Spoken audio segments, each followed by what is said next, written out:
నమస్తే, నేను మీ Madhu. KA Paul గురించి ఎన్నో రకాల వార్తలు మనం చూసాం. జోకర్ అని, ఆయన మాటలు కామెడీగా ఉంటాయని. కానీ తీరా చూస్తే కేఏ పాల్ గారు అమెరికాలోని సెనెట్ లో ప్రసంగించడం అయితే జరిగింది. మరి ఇప్పటికైనా ఆయన మీద ఉన్నటువంటి అటువంటి ఇంప్రెషన్ పోతుందా? మరి కేఏ పాల్ గురించి అందరూ గౌరవంగా చెప్పుకుంటారా అనే విషయం గురించి రోజు మనం తెలుసుకుందాం. ప్రస్తుతం మనతో పాటు ఉన్నారు సీనియర్ జర్నలిస్ట్ సిఎస్ రావు గారు. వారిని అడిగి మరిన్ని విషయాలను తెలుసుకుందాం. నమస్కారం సార్. సార్, కేఏ పాల్ గారు అంటేనే ఆయన వ్యాఖ్యలు కానీ ఆయన మాటలు కానీ ఎవరు సీరియస్ గా తీసుకోరు, అందరూ జోక్ గానే తీసుకుంటారు. అటువంటి కేఏ పాల్ గారు అమెరికాలో సెనెట్ లో ప్రసంగించడం జరిగింది. సో దీన్ని ఎలా తీసుకోవాలంటారు? కేఏ పాల్ గారు సెనెట్ లో ప్రసంగించడం అనేది కొత్త కాదు. అసలు వరల్డ్ మొత్తం మీద అమెరికాలో ప్రసంగించి హయ్యెస్ట్ డొనేషన్స్ తీసుకున్నటువంటి రికార్డు ఎవరిపైన ఉందంటే గిన్నీస్ రికార్డు కేఏ పాల్ది. ఇది చాలా మందికి తెలియదు. మనకి కేఏ పాల్ గారి దగ్గర కనిపిస్తున్నారు కాబట్టి ఇక్కడికి వచ్చిన తర్వాత రాజకీయాల్లోకి నేను వస్తున్నాను, లేదంటే మీరు ట్యాక్సెస్ కట్టకుండా నేనే డెవలప్ చేస్తాను, నేనే అమెరికా నుంచి ఫండ్స్ చేస్తాను, ప్రపంచ దేశాలు చాలా డబ్బులు ఇచ్చే ఉన్నాయి, ఇవన్నీ చెప్తుంటే చాలా మంది ఏమనుకున్నారంటే అతను ఒక జోకరు, పొలిటికల్ కమెడియను, రకరకాల పేర్లు పెట్టుకున్నారు. జనరల్గా ఒక వ్యక్తి మీద సదాభిప్రాయం కలగాలన్నా, లేదంటే ఒక వ్యక్తి మీద నెగిటివ్ ఒపీనియన్ రావాలన్నా వాళ్ళు మీకన్నా అర్థం కాకపోయి ఉండాలి, లేదా వాళ్ళకి అర్థమయ్యేటట్టు మీరన్నీ చెప్పలేకపోయి ఉండాలి. ఏదైనా సరే మనం వేవ్ లెంత్ అవతల వాళ్ళకి కలిసినప్పుడే ఒపీనియన్ అనేది, సదాభిప్రాయం అనేది వస్తుంది. వేవ్ లెంత్ కలవనప్పుడు ఏమవుతుంది? నెగిటివ్ ఇంపాక్ట్ వస్తుంది. కేఏ పాల్ గారి ఆలోచనలకి, లేదంటే కేఏ పాల్ గారి స్టేటస్కి మనం రీచ్ కాలేదేమో కదా, అయి ఉండొచ్చు. అప్పుడు మనకేమనిపిస్తుంది? జోకర్ అనిపిస్తుంది ఆయన. ఇప్పుడు ఆ స్టేచర్లో ఆ వేవ్ లెంత్లో ఆలోచించే వాళ్ళకి అతను గ్రేట్ పర్సన్ లాగా కనిపిస్తారు. ఉదాహరణకి త్రిదండి చిన్నజీఆర్ స్వామి గారు ఆధ్యాత్మిక బోధనలు చేస్తూ ఉంటారు. అవి అర్థం కానటువంటి వాళ్ళు అనేక మంది ఏమనుకుంటారు, ఏ పిచ్చ మాటలు చెప్తున్నారు అనుకుంటారు, అంతే కదా. ఆయన చెప్పేటువంటి ఆ ప్రవచనాలని అర్థం చేసుకోగలిగినటువంటి వాళ్ళు ఏమనుకుంటారు, అద్భుతం, చాలా బాగా చెప్తున్నారు అనుకుంటారు. సేమ్ ఇదే. ఇప్పుడు మనం ఈవెన్ మన కెరీర్ మనం తీసుకున్నా కానీ మన యాంకర్లో బోల్డ్ మంది ఉంటారు, అలాగే అనలిస్టులు బోల్డ్ మంది ఉంటారు, జర్నలిస్టులు చాలా మంది ఉంటారు, అలాగే ప్రజెంట్ చేసేవాళ్ళు ఉంటారు, డిబేట్ చేసేటువంటి వాళ్ళు ఉంటారు, అనేక మంది ఉంటారు. ఎక్కువ మంది కనెక్ట్ ఎవరికి అవుతారంటే వాళ్ళ వేవ్ లెంత్లో చెప్పే వాళ్ళకి కనెక్ట్ అవుతారు. Very simple. వేవ్ లెంత్ కాకుండా పాండిత్యం నా దగ్గర ఉంది కాబట్టి నేను ఏదో చెప్తానంటే అది అర్థం చేసుకోలేకపోతే నెగిటివ్ ఇంపాక్ట్ కలుగుతుంది.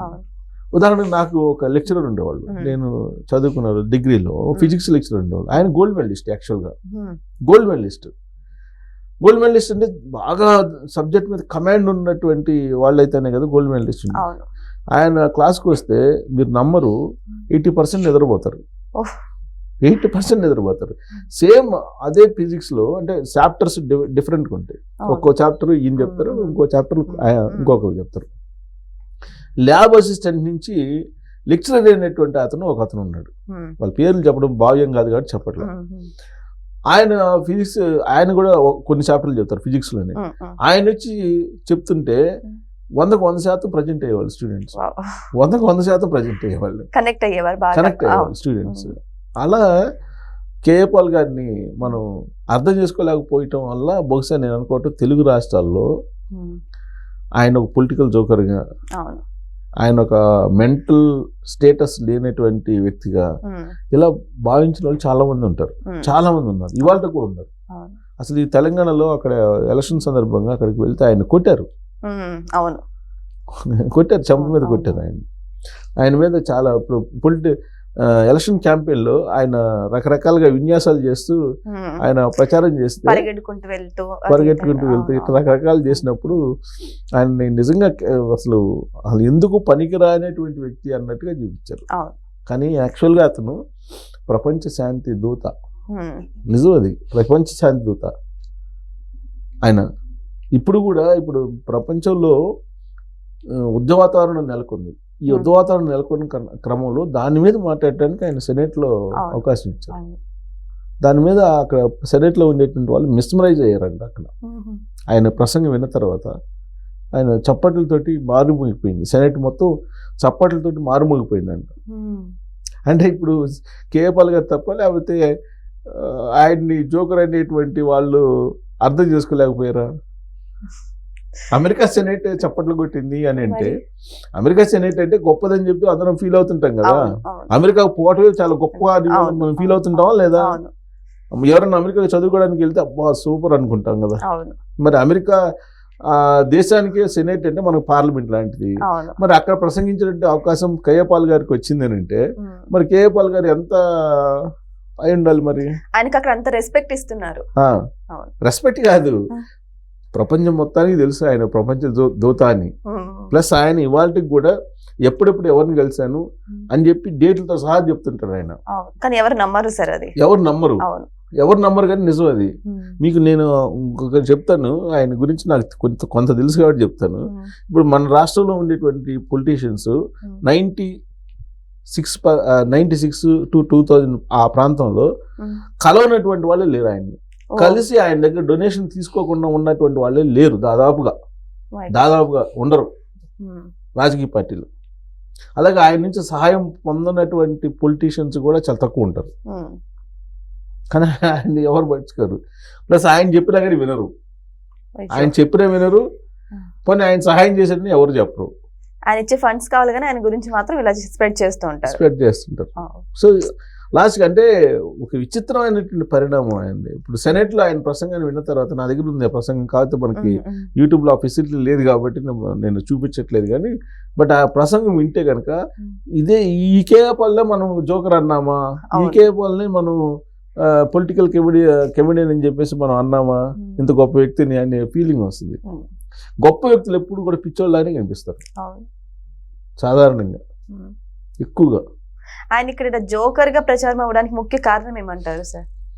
అదే ఒక హై ఎండ్ లో ఉన్నటువంటి వ్యక్తి కిందకు వచ్చి ఈ మాట్లాడుతున్నప్పుడు కింద వాళ్ళకి అర్థం కాదు, ఆ కెపాసిటీ అర్థం కాదు. ఎగ్జాంపుల్ చెప్తా. ఇప్పుడు సపోజ్ మనమే ఉన్నాం అనుకోండి జర్నలిస్ట్గా, ఎక్కడో జర్నలిజం గురించి తెలియనటువంటి వాళ్ళు, దాని వాల్యూ తెలియనటువంటి వాళ్ళు చాలా మంది ఉంటారు. అక్కడ పోయి నేను జర్నలిస్ట్ అన్నాను, అయితే అంటాడు, అయిపోయా కథ. అంతే కదా. ఇంకో పెద్దవాళ్ళు చెప్తుంటారు. ఇప్పుడు కలెక్టర్ ఉన్నారు, ఐఏఎస్లు, ఆయనకి బిళ్ళబొంటరోతు ఉంటాడు. బిళ్ళబొంటరోతు లేకుండా ఆయన నెలమునని ఈయన గుర్తిస్తారు. నేను కలెక్టర్ అని చెప్పారు అనుకో, పిక్చర్లను చూసినట్టు చూస్తారు జనం.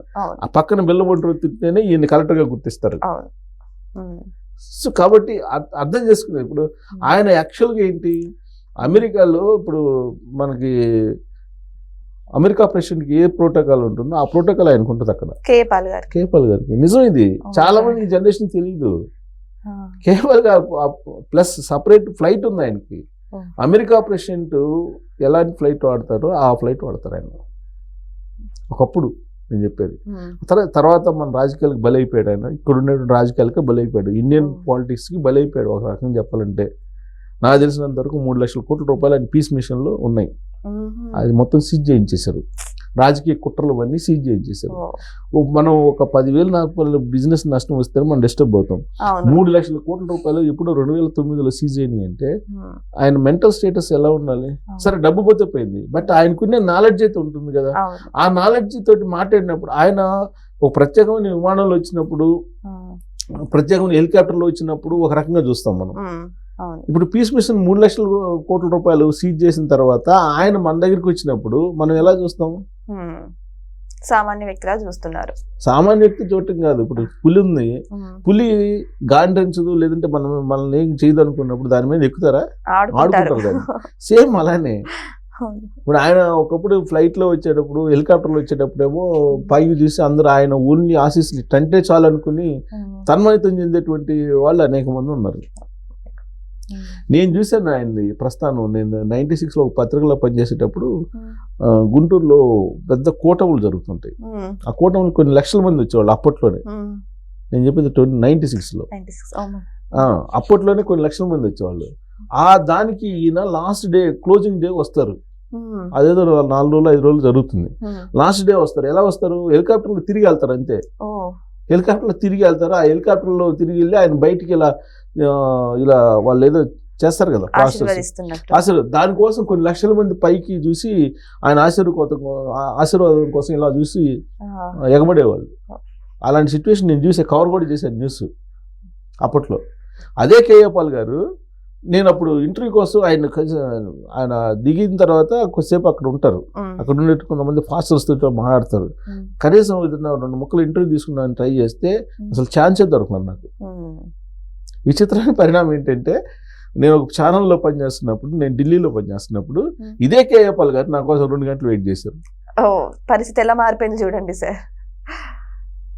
నేను ఇంటర్వ్యూ కోసం ట్రై చేస్తే 96లో దొరకనటువంటి కేఏ పాల్ గారు 2008లో నా కోసం గంట సేపు విజయ్ చౌక్ ఢిల్లీలో వెయిట్ చేశారు. నాకు కొంచెం బిజీగా ఉంది వాస్తవంగా. నేను అప్పుడు వేరే ప్రోగ్రాంలో ఎంగేజ్ అయ్యాను. ఆ ప్రోగ్రామ్ అయ్యి వస్తానని చెప్పి వెయిట్ చేశాడు. వెయిట్ చేసిన తర్వాత నేను ఇంటర్వ్యూ తీసుకొని పంపించా ఆ ఛానల్ ఆయన్ని. అంటే మనం పరిస్థితులు అనుగుణంగా ఉన్నప్పుడు ఒక రకంగా ఉంటుంది, ప్లస్ అవతల వాళ్ళని మనం అర్థం చేసుకోలేనప్పుడు ఇంకో రకంగా ఉంటుంది.